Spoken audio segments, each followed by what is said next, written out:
حضرت عبداللہ بن عمر رضی اللہ تعالیٰ عنہ بیان کرتے ہیں، رسول اللہ صلی اللہ علیہ وسلم نے فرمایا،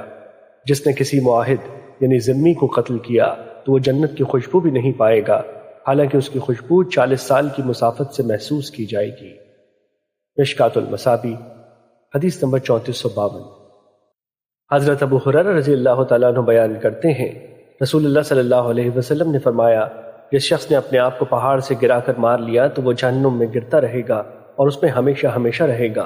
اور جس نے زہر کے ذریعے خودکشی کی تو اس کا زہر اس کے ہاتھ میں ہوگا، جسے وہ جہنم کی آگ میں پیتا رہے گا اور اس میں ہمیشہ ہمیشہ رہے گا،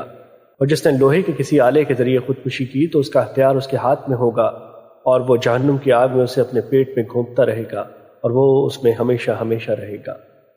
مشکات المصابیح حدیث نمبر 3453۔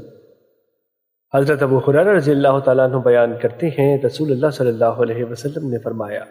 جس نے اپنا گلا گھونٹ کر خودکشی کی تو وہ جہنم میں بھی گلا گھونٹے گا، اور جو نیزہ مار کر خودکشی کرے گا تو وہ جہنم میں بھی اپنے آپ کو نیزہ مارتا رہے گا۔ مشکات المصابیح حدیث نمبر 3454۔ حضرت جندب بن عبداللہ رضی اللہ تعالیٰ عنہ بیان کرتے ہیں، رسول اللہ صلی اللہ علیہ وسلم نے فرمایا، تم میں سے پہلے لوگوں میں ایک آدمی تھا جو زخمی ہو گیا تو اس نے بے صبری کا مظاہرہ کیا،